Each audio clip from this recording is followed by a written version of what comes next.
नमस्कार, माझ्या रेसिपीमध्ये पुन्हा एकदा खूप मनापासून स्वागत। तर आज आपण मस्त टोमॅटोची चटणी कशी बनवायची हे बघतोय। चला मग रेसिपी एकदम सोपी, पटकन रेसिपीला सुरुवात करूया।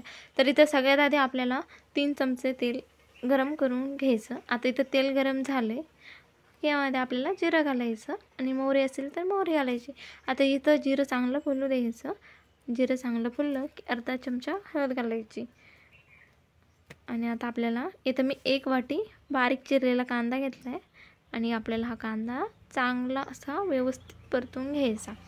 आणि कांदा चांगला परतला की मग टोमॅटो चटणी छान लागते। नाहीतर मग कांदा थोडासा कच्चा राहिला तर मग कसं टोमॅटो चटणी असं खाताना कांद्याचा वास येतो। त्यामुळे कांदा चांगला परतून घेतला की मग चटणी छान होते।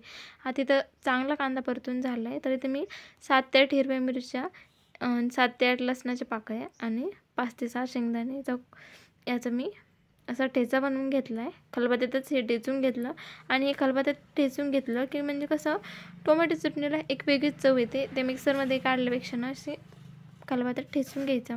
आता इथं आपली सगळी खालची चटणी तयार झाली। आता आपल्याला टोमॅटो घालायचे।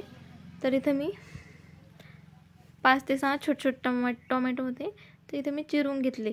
आता यावरतून कोथिंबीर घालायची आणि हे चांगलं आपल्याला परतून घ्यायचं। आणि तुम्हाला जर आवडत असेल ना तर यामध्ये थोडीशी साखर किंवा नॉर्मल गूळ घालायचा, म्हणजे कसं ॲसिडिटी होत नाही आणि हे एकदम बॅलन्स होतं गूळ घातला की।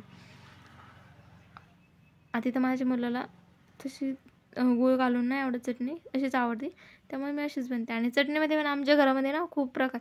आता तिथं मुलाला अशी चटणी आवडते आणि माझ्या मिस्टरांना तर अशी चटणी आवडते की त्यामध्ये शेंगदाणे नसायला पाहिजे आणि या चटणीचं एकदम पूर्णपणे काळा झाला पाहिजे। आणि बघा आता आपली अशी मस्त अशी चटणी तयार झाली आहे। तरी तर मी मुलासाठीच बनवली त्यामुळे मी अशीच बनवली। आणि आता आपल्याला यावरतून कोथिंबीर घालायची आणि अशी मस्त अशी आपली ही टोमॅटो चटणी तयार झाली आहे। आणि तुम्हाला पण कशी वाटली कमेंट करून नक्की सांगा। पुन्हा भेटूया नवीन अशाच रेसिपीमध्ये। तोपर्यंत धन्यवाद।